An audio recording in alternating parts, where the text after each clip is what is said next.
Hello student. आज हम लोग अपनी क्लास 7th की ऑनलाइन क्लासेस स्टार्ट कर रहे हैं सोशल साइंस की। और सोशल साइंस की आज हम सेकेंड बुक से स्टार्ट करेंगे, social and political life. So what is the syllabus और कंटेंट, जो चैप्टर्स हैं इस बुक के अंदर वो क्या है, पहले वो देख लेते हैं। So let's have a look. इस बुक के अंदर जो हमारा कंटेंट्स हैं या चैप्टर्स हैं वो टोटल 5 यूनिट्स में डिवाइडेड है। तो जैसा कि आप देख सकते हैं, there are 5 units. Unit 1 equality in Indian democracy, chapter 1 on equality. Unit 2 state governments, chapter 2 and chapter 3 इसमें है। Chapter 2 role of government in health, and chapter 3 how the state government works.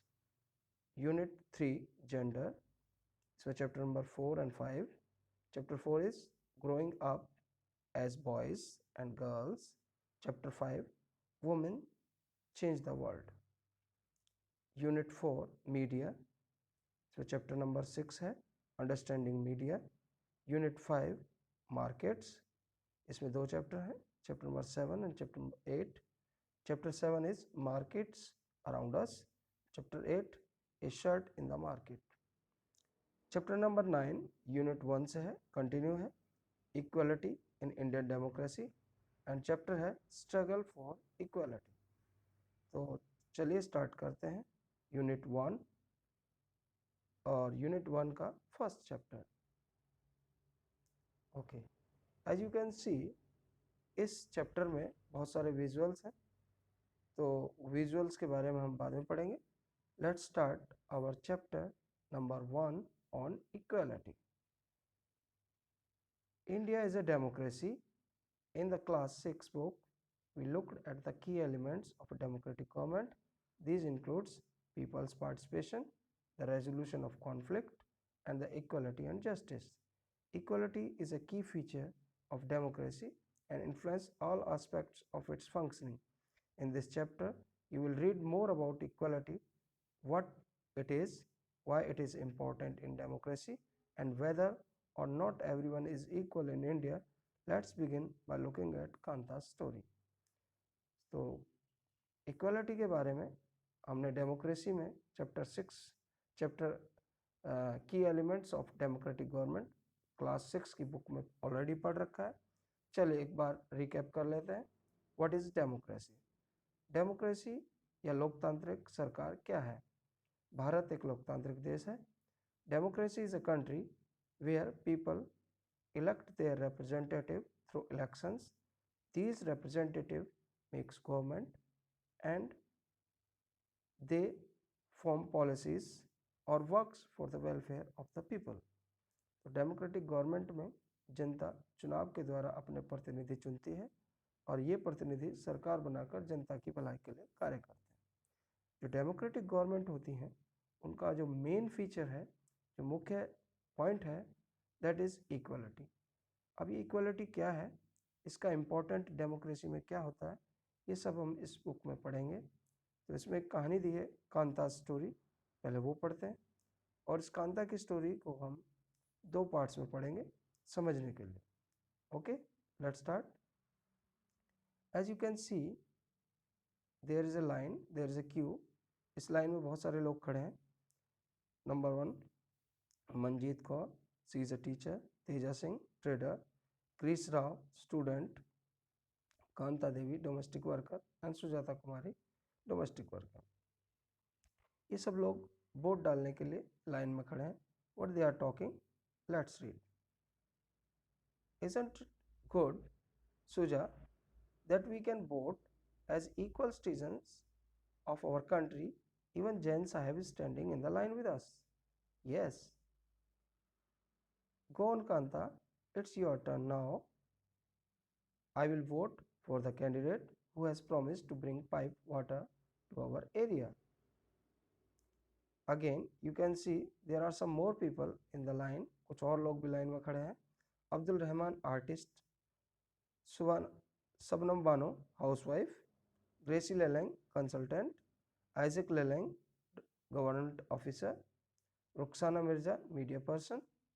Yograj, unemployed. Ashok Jain, industrialist. So, after voting, क्या होता है देखिए, we will see you later, Kanta. Yes, namaste sahib.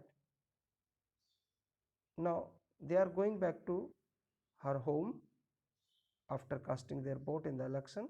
Election में vote डालने के बाद वो लोग घर जा रहे हैं, उनके साहब जा चुके हैं जिनके वो काम करती है. अब वो क्या बातें कर रहे हैं? What they are talking? Gudia has been running fever and I have to take her to the hospital, but I will have to finish the work at Sahib's house first and ask for some advance.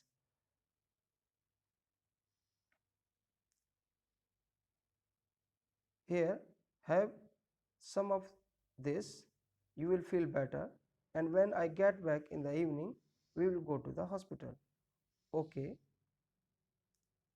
it's no wonder that Gudia falls ill often. The basti is never cleaned. घर जाने के बाद अपनी बेटी को कुछ दवाई या कुछ पीने के लिए देती है और उसके बाद अपने काम के लिए निकल जाती है, जैसा कि आप देख रहे हैं. अब काम पर जाने के बाद क्या होता है वो हम बाद में पढ़ेंगे, पहले थोड़ा सा पढ़ लेते हैं. देखिए, equal right to vote. The story above begins with Kanta standing in a line to cast her vote. Look again at the various people who are standing in the line with her. Kanta recognized her employer Ashok Jain and Chote Lal, her neighbor. In a democratic country like India, all adults, irrespective of what religion they belongs to or how much education they had, they have had, what caste they are, or whether they are rich or poor, are allowed to vote. This, as you have already read in class 6 book, is called universal adult franchise and is an essential aspect of all democracies. The idea of universal adult franchise is based on the idea of equality because it states that every adult in the country, irrespective of their wealth and communities he or she belongs to, has one vote. Kanta is excited to vote and happy that she is equal to and others, all of the others, because each of them has one vote. But her day goes on, Kanta becomes less certain about what this equality really means. अब कहानी को हम आगे से start करते हैं. Kanta when reached her owner's house, वो घर पे काम कर रही है और उसकी लैंडलेडी क्या कहती है सुनिए. Make sure to do the corners properly. Here's your advance, Kanta, but don't make a habit of it. No, madam. Kanta उनके घर काम करती है. उसकी जो लैंडलेडी है कहती है कि कॉर्नर सफाई अच्छे से करिए और उसको पैसे एडवांस में देते हुए कहते हैं कि इसको आदत मत बना लेना. कांता भी कहती है नहीं मैडम, ऐसा नहीं होगा. अब कांता जब घर जाती है क्या होता है पढ़ेंगे आगे. Just a few more minutes बेटी. जैन मैडम एंड जैन साहब may stand in the line to vote, but they never have to do it when their children are sick. Do you think Kanta has enough reasons to doubt whether she really is equal? List 3 reasons from the story above that might make her feel like this. But as the day goes on, जैसा कि हमने अभी पढ़ा, क्या होता है? What it is that makes Kanta unsure? Let's make a look at a day in her life. She lives in a slum and has a drain behind her house. Her daughter is sick, but she cannot take the day off from the work because she needs to borrow money from her employer to take her child to the doctor. Her job as a domestic help tires her out, and finally, she ends her day by again standing in a long line. This line is in front of the government hospital is unlike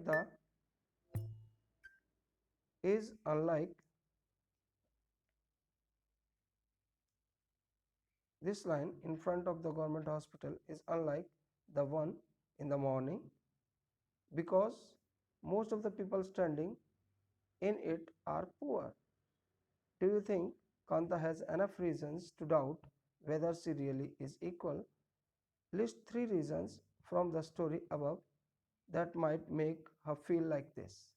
तो कांता जो दिन में शुरुआत उसने की जहाँ पर सब लोग लाइन में खड़े थे, जहाँ उसके मालिक जैन साहब, उनके पड़ोसी छोटे लाल और भी बहुत सारे लोग, चाहे वो किसी जाति धर्म संप्रदाय के हों, चाहे वो पढ़े लिखे हों अनपढ़ हों, अमीर गरीब, सब एक लाइन में खड़े थे और वो बड़ी एक्साइटेड थी कि यहाँ पर सब एक समान है, सबको एक वोट डालने का अधिकार है, जो डेमोक्रेसी की एक खास बात है।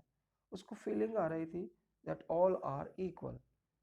क्यों? क्योंकि एक डेमोक्रेसी का फीचर है यूनिवर्सल एडल्ट फ्रेंचाइज का, जिसके अंतर्गत सभी वयस्क लोग जिनकी उम्र 18 वर्ष या उससे अधिक है उनको वोट डालने का अधिकार है। So she was very excited in the morning, but जैसे दिन की शुरुआत होती है उसके बाद दिन आगे बढ़ता है, जब वो अपने रियल लाइफ में शामिल होती है। ये हम देख चुके हैं कहानी में कि कांता अपने मालिक के घर जाती है, वहाँ काम करती है और काम करने के बाद वहाँ से एडवांस लेकर जब वापस घर आती है, अपनी बेटी को हॉस्पिटल की लाइन में उसे लेकर फिर से लगना पड़ता है। अब बेटी बहुत बीमार है, बार बार अपनी बेटी को कह रही है कि बेटी बस थोड़ी देर और, लेकिन साथ साथ ये भी सोच रही है कि सुबह तो हम सब एक जैसे लग रहे थे, इक्वल थे, सभी अमीर गरीब सब एक लाइन में खड़े थे, मालिक नौकर सब एक लाइन में खड़े थे, लेकिन यहाँ हॉस्पिटल की लाइन में उसको ऐसा फीलिंग नहीं आती, बल्कि उसे लगता है कि इक्वलिटी वास्तव में इक्वलिटी नहीं है, क्योंकि यहाँ सब लोग गरीब लोग खड़े हैं। तो ये हमने पढ़ा कि उसको किस तरह से इक्वलिटी की जो भावना है वो उसके दिल से निकल जाती है। तो हमने देखा उसके अंदर एक अनश्योरिटी आई कि वास्तव में इक्वलिटी इंडिया में है नहीं, जो हम डेमोक्रेसी में देखते हैं। उसके मन में ऐसे भाव, ऐसी फीलिंग्स क्यों आई? ऐसे कोई 3 रीजंस आपको सोचने हैं इस कहानी के थ्रू और उसको लिख कर लाना है कल, और you have to give me reply. So I think you have understand this story. और फिर भी स्टोरी के बारे में आपको कुछ समझ में नहीं आया हो तो आप फिर से मुझसे पूछ सकते हैं। तो ये कहानी को हमने 2 पार्ट्स में इसलिए पढ़ा कि पहला पार्ट्स ऐसा है जिसमें कांता वोटिंग करने जाती है और वहाँ उसे एक फीलिंग आती है इक्वालिटी की, और दूसरा पार्ट उसका रियल लाइफ का है जहाँ उसको जीवन के स्ट्रगल्स से गुजरना पड़ता है। वो एक स्लम एरिया में भी रहती है जहाँ पर गंदगी बहुत है, अक्सर भी उसकी बेटी भी बीमार हो जाती है, और जब वो गवर्नमेंट हॉस्पिटल जाती है जहाँ पर सिर्फ और सिर्फ गरीब लोग ही लाइन में लगे होते हैं, तो उसे फीलिंग आती है कि वास्तव में इक्वालिटी नहीं है। तो इसको हमने 2 पार्ट्स में इसीलिए पढ़ा ताकि हम सोशल लाइफ और पॉलिटिकल लाइफ में क्या डिफरेंस है वो अच्छे से समझ सकें। तो I think you have all understand this chapter, this basic concept through the story, Kanta story. Equality का जो कंसेप्ट है शायद आपको सब समझ में आ गया होगा। फिर भी कोई डाउट है तो आप मेरे से अभी पूछ सकते हैं। और जो क्वेश्चन मैंने आपसे कहा है 3 क्वेश्चंस की लिस्ट बनाने का, 3 आइडियाज़ का लिस्ट बनाने का, जिनकी वजह से कांता के दिमाग में उसकी फीलिंग आई कि नहीं इक्वालिटी नहीं है, वो आपको